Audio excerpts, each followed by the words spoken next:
Moi, ça m'a à chaud comme ça.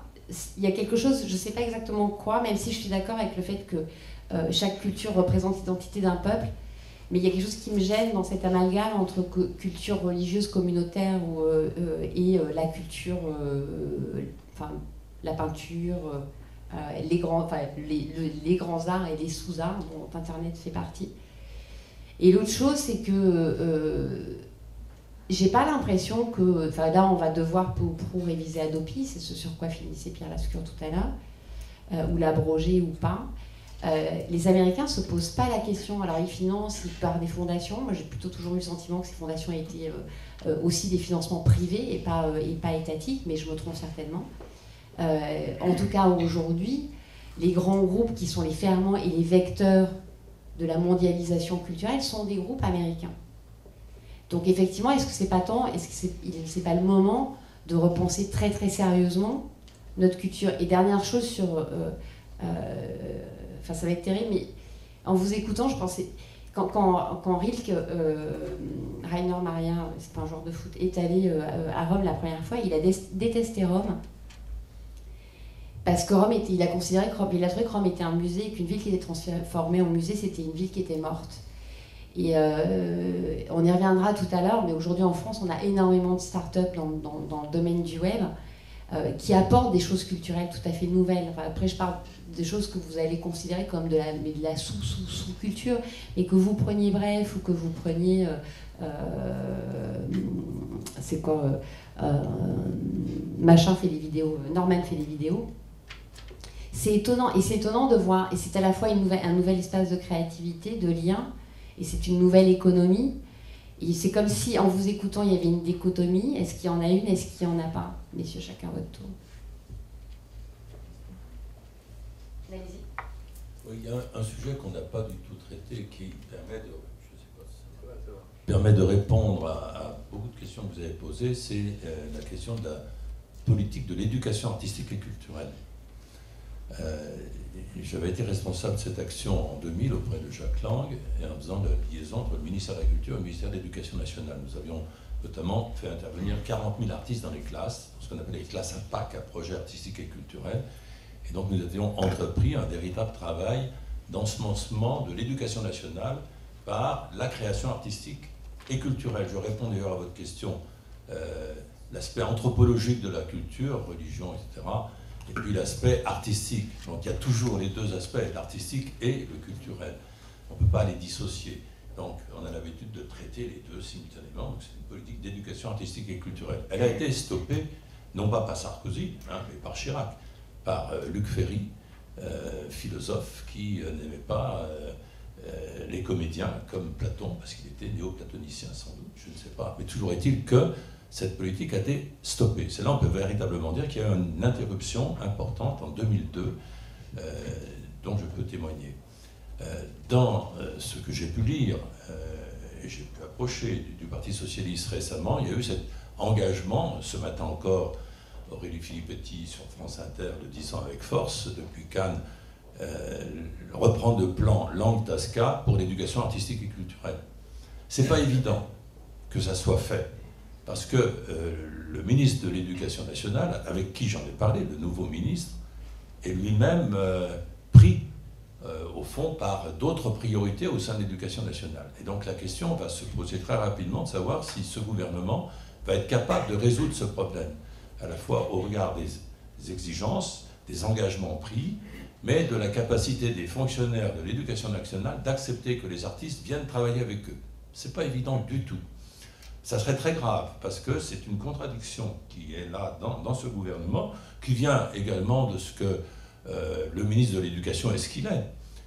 Il fallait que Jacques Lang, ancien ministre de la Culture, devienne ministre de l'Éducation pour avoir l'audace de faire entrer les artistes, quand je dis les artistes, les écrivains aussi bien, les photographes et les comédiens dans les classes. Et on sait très bien depuis les jésuites du XVIIe siècle que les meilleurs pédagogues, ce sont les comédiens de théâtre. Qu'un lycée ou un collège qui n'a pas de salle de théâtre n'est pas un bon lycée ou un bon collège. Donc on sait bien que la formation artistique fait partie de la formation de l'honnête homme ou de l'honnête femme, bien entendu. Et donc, mais vous savez bien aussi que dans l'éducation aujourd'hui, ce qu'on privilégie, c'est le sport. Hein. C'est pas l'éducation culturel. Dans le quoi? Quand vous avez, enfin, j'imagine que vous avez des enfants au collège. Oui. Au collège, or les disciplines qui incitent, c'est le sport, c'est pas d'accord. Non, mais encore faut-il là suffisamment. Oui, je sais bien que c'est musique et art plastique essentiellement. Ça suppose justement la création de nouveaux systèmes, des ateliers, des bon, tout ça, ça existe, mais ça suppose au minimum 5 ans de travail. Et donc, on verra très rapidement si ce gouvernement arrive à surmonter cette contradiction qui apparaît dès aujourd'hui. Au bout de quelques jours, pour le vivre de très près, je peux en témoigner ici. Deuxièmement, la deuxième grande ambition, me semble-t-il, c'est la question posée par Hadopi, par l'échec total d'Hadopi, par cette vision judiciaire, pénalisatrice du comportement de l'individu face à Internet, qui n'est pas compris des jeunes, qui est inefficace, qui mobilise 60 magistrats, qui a donné lieu à des millions et des millions d'interventions pour une sanction, une condamnation, je crois. Ça coûte 7 millions d'euros par an. Bon, combien ? 12 millions. Ça a augmenté encore. Oui. Donc ça coûte 12 millions pour un condamné. Il n'a pas été condamné. Pas encore, il est sur le point. Frédéric, vous pouvez prendre le micro, même pour intervenir, parce que dans la salle, on ne vous entend pas. Et donc, je termine là. C'est sur ces 2 points, effectivement, qu'on va voir. Parce qu'au sein même du Parti socialiste, ou de la gauche en général, la position n'est pas claire. Suppression ou pas d'Hadopi. Hein, jusqu'à présent, notre nouveau président a répondu dans Le Monde à une question en disant qu'on allait réunir une commission. Hein, on sait ce que ça veut dire, ou ce que ça peut vouloir dire. Et donc, on sait que Jacques Lang, par exemple, a voté Hadopi alors que le Parti socialiste était contre. Donc, on voit bien qu'il y a des lignes de fracture au sein de cette majorité. Donc, la manière dont cette majorité va régler ces 2 questions, à mon avis, va être très intéressante sur la question posée. Est-ce que nous aurons une politique culturelle d'État intéressante, mobilisatrice, permettant notamment à l'éducation nationale de retrouver une âme, de corriger les inégalités, d'intégrer les gens de la diversité, les enfants, les petits-enfants de la diversité, etc. C'est ça qui est vraiment la vraie question qui est posée. Nicolas Gaume, vous vouliez peut-être réagir ? Non, je m'interrogeais sur quelle est la politique de financement de la création, dès lors qu'on n'a plus accès ou contrôle sur le levier de distribution. Canal+ a financé le cinéma, le prix unique du livre a permis à des éditeurs d'exister, de promouvoir des auteurs. Effectivement, Hadopi, je partage pleinement ce qui a été dit. Maintenant, c'était une réponse logique dans un système de financement qui était ce qu'il était. Donc la question qu'on peut se poser, dès lors qu'on ne maîtrise plus et qu'on ne pourra pas, malgré toutes les tentatives qui ont pu ou qui peuvent être envisagées, taxer l'ensemble des moyens de distribution numérique, comment est-ce qu'on permet à des œuvres qui n'auraient pas trouvé leur public d'exister? Comment est-ce qu'on peut aussi être décomplexé face à l'économie de marché dans ce qu'elle peut apporter dans la création, notamment sur ce que je peux connaître, la pop culture? Comment vous voyez les choses avec votre recul, si vous me permettez, Nathalie, d'intervenir? De faire l'intervenant et le public. Non, mais c'est bon, je vais me coucher. Ah oui, dans le secteur. Et Pierre, tiens. Est-ce que vous parlez beaucoup de sous-culture. Voilà, je ne sais pas quand la bataille d'Hernani a eu lieu, est-ce que Hugo considérait qu'il agissait pour la culture ou pour la sous-culture? Aujourd'hui, quand je fais des jeux vidéo, est-ce que je suis dans la culture ou la sous-culture? Je pense que la bande dessinée dans les années 60 n'est pas ce qu'elle est aujourd'hui. Je pense que la télévision dans les années 60 n'est pas ce qu'elle est aujourd'hui. Donc il y a cette réflexion-là, et les modèles économiques et la créativité sont intimement liés. Le jeu vidéo, je vous donne juste ce témoignage, on vendait des boîtes de jeux à 60-70 euros dans les magasins, ça ne marche plus, les adolescents, les jeunes adultes ne veulent plus acheter spontanément des montants exorbitants. Donc c'est développé un modèle qui est né en Asie, au nom barbare de freemium, qui en gros propose les jeux de manière gratuite, et si l'utilisateur se plaît à pratiquer, à s'immerger dans les univers qu'on lui propose, ben, il va pouvoir acheter avec quelques centimes d'euros des éléments pour créer un espace à lui, pour habiller son avatar, pour exprimer des choses qu'il ne pourrait pas faire aussi simplement ou avec du temps. Et au fond, ça arrive d'une économie où les 5% des utilisateurs vont contribuer pour les 95% pour qui ça sera gratuit. Et ça fonctionne. Il y a une entreprise qui s'appelle Zynga qui fait des jeux sociaux. Elle génère 1,2 milliard d'euros de chiffre d'affaires au bout de 4 ans. Et elle est dans un espace où elle permet de créer des liens, de porter des idées, de porter des images de manière très symbolique.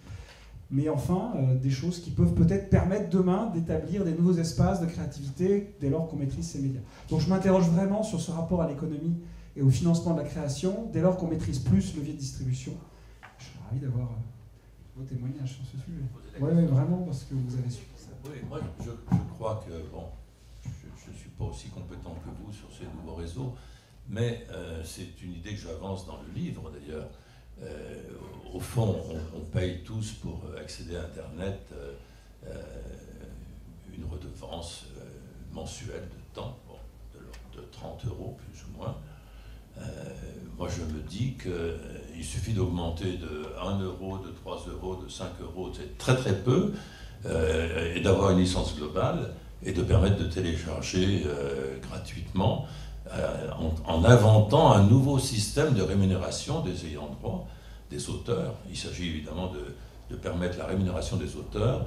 Ça suppose de repenser le fonctionnement des sociétés de droit d'auteur, la SACEM et les autres. Ça suppose peut-être de créer une société particulière qui toucherait un pourcentage de cette redevance additionnelle, marginale, pratiquement insensible, pour financer la jeune création, précisément la création démarrante, etc. Je pense que c'est dans cette voie-là. Vous avez raison de poser la question comme ça, parce qu'il faut toujours être là où les nouvelles pratiques commerciales, économiques se produisent. Et donc c'est là qu'elles se produisent aujourd'hui, il y a une vitesse extraordinaire. On a trouvé en France une solution, une réponse à la question du cinéma. On n'en a pas parlé jusqu'à présent, mais Pierre Lescure le sait très bien. Le CNC est un système, le Centre national de la cinématographie, associe l'État, et ce n'est pas l'État, c'est l'État et les professionnels, et lesquels professionnels acceptent de contribuer à verser une participation sur les droits d'entrée. Donc ce sont les consommateurs qui, en payant leur place de cinéma, viennent alimenter le CNC, donc l'avance sur recette qui permet de financer le cinéma français. Et qui permet aujourd'hui d'avoir un cinéma français qui résiste au cinéma américain, qui même, on vient de le citer tout à l'heure, permet d'avoir de très beaux succès outre-Atlantique.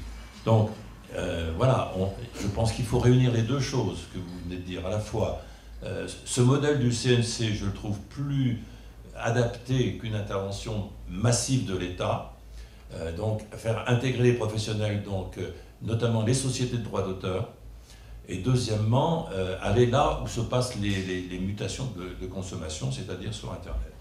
C'est pour moi la réponse. Allez-y, Pierre. La complexité de l'adaptation vaudra bien une commission, ou en tout cas plusieurs commissions, du moment qu'elle ne soit pas Théodule, comme disait le vieux général. Mais le CNC est un bon exemple, Claude, parce qu'il a fallu quasiment un accident de l'histoire pour créer le CNC en 1949. Au départ, les Américains ne voulaient pas en entendre parler au moment du plan Marshall. Et ils ont finalement consenti, sous la pression des professionnels du cinéma et des créateurs de l'époque, et des politiques, qu'au moins il y ait cette exception dans le vaste plan Marshall, cette exception culturelle, d'où l'expression. Parce que c'est le seul pays au monde, et c'est dur ensuite de l'adapter, et il faudra bien l'adapter, il faudra y arriver in a way or another, mais c'est le seul pays au monde où les Américains, et l'industrie cinématographique américaine, a accepté que sur notre billet, notre ticket de cinéma, quel que soit le film que nous allons voir, que ce soit le nouveau Audiard ou The Avengers, il y a une partie de l'argent qui vient à la création française, que ce soit un film produit par le plus populaire ou le plus populiste des producteurs, ou un film dit de création. Donc il faut adapter. On voit bien que même les étrangers, pour le dire de façon attrape-tout, même les étrangers à l'époque ont été mis à contribution. C'est ce à quoi il faudra essayer de parvenir d'une manière ou d'une autre. Moi, je suis évidemment d'accord avec ça. J'attire juste votre attention sur le fait qu'un choix a été fait qui n'a pas été très commenté dans ce gouvernement, puisqu'il avait été dit assez fréquemment qu'on allait ou qu'on devrait créer un grand ministère de la culture, de la communication et du numérique. Le choix a été fait justement de ne pas mettre le numérique avec le ministère de la Culture. c'est un choix qui est... les deux choix avec leur cohérence. Simplement, ça dit profondément que le numérique dépasse de beaucoup la culture. Et c'est là d'ailleurs tout le problème de la licence globale et tout le problème de la répartition. Enfin, il y a quand même un jour, on va s'apercevoir que taxer Internet, taxer les fournisseurs d'accès ou les opérateurs téléphonie mobile est une bonne chose, mais il n'est pas forcément normal que seulement la culture en bénéficie. Parce que malheureusement, l'Internet, enfin heureusement, Internet et le numérique concernent tout aujourd'hui, un grand nombre des aspects. Ça concerne l'alimentaire, ça concerne dans certains registres les agences de voyage, les guides, la presse, bien sûr, etc. Et donc, si tant est qu'on taxait ou qu'on devait taxer davantage ces opérateurs, se posera le problème de la répartition, et l'industrie du disque ou de la musique ou du cinéma ne seront qu'un des petits, sans doute, destinataires de ces...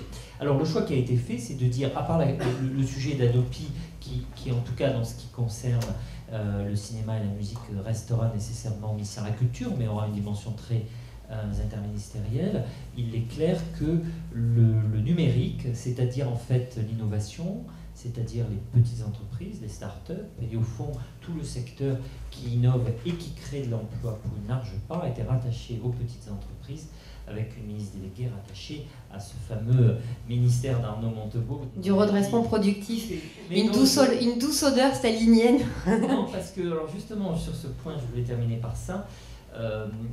Le redressement, ça peut être un peu marrant, mais il faut se souvenir qu'on ne parle pas juste de choses amusantes, on parle d'une crise grave, d'emplois menacés, d'entreprises qui ferment, et ce mot se traduit en anglais assez facilement par recovery, c'est-à-dire la grande administration de Roosevelt, après la crise de 1929. Et ce choix-là, eh bien, on peut le critiquer, mais pour ce qui me concerne, je le trouve très judicieux. Non pas que je sois contre ce que j'entends, au contraire, mais je dis on ne parle que de l'aspect le plus systématique, le plus technicien de la chose.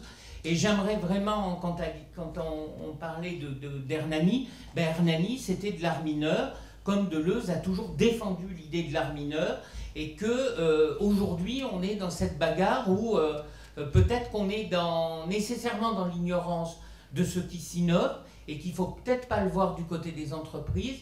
Et pardon, moi je trouve que cette dimension, bien entendu, il n'est pas question pour le ministère de la Culture de s'occuper du religieux, mais la dimension du religieux, elle est entièrement contenue dans cette idée de la culture, en tous les cas telle qu'elle est à son origine. Quand on prend Heidegger, au début du 19e siècle, qu'est-ce qui est posé?